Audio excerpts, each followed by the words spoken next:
ఆ డే అయితే ఇలా క్రాకర్స్‌తో మొదలైంది. So, hello welcome back to my another mini vlog. So, morning routine. Crackers ఎందుకు పేల్చామంటే మంకీస్ చాలా ట్రబుల్ చేస్తున్నాయి. దాని గురించి ఇలా సౌండ్ చేస్తే అవి రాకుండా ఉంటాయని అంతే. అండ్ నేను మార్నింగ్ 5కి లేస్తాను కాబట్టి నా యోగా కంప్లీట్ చేసి సైక్లింగ్ కూడా కంప్లీట్ చేస్తా. రిషి 6:00కి కరాటే క్లాస్‌కి వెళ్ళిపోతాడు. తర్వాత ఈరోజు రిషి పులిహోగరి కావాలన్నాడు. అందుకే రైస్ కడిగి పెట్టేసి చింతపండు నానబెట్టి పెట్టాను.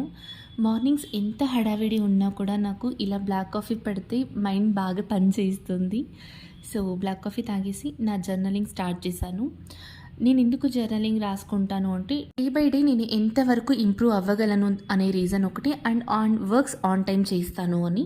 తర్వాత బెడ్షీట్స్ చేంజ్ చేసే వర్క్ ఉంటే అది కూడా చేసేసి అండ్ ఉతకాల్సిన బట్టలు వాషింగ్ మిషన్లో వేసేసాను. ఇక్కడ పులియోగరి పౌడర్ కూడా ఇంట్లో నేనే ప్రిపేర్ చేస్తాను. రెసిపీ కావాలంటే కామెంట్ చేయండి. మార్నింగ్ రొటీన్స్ కోసం నా ఛానల్ని సబ్స్క్రైబ్ అవ్వండి.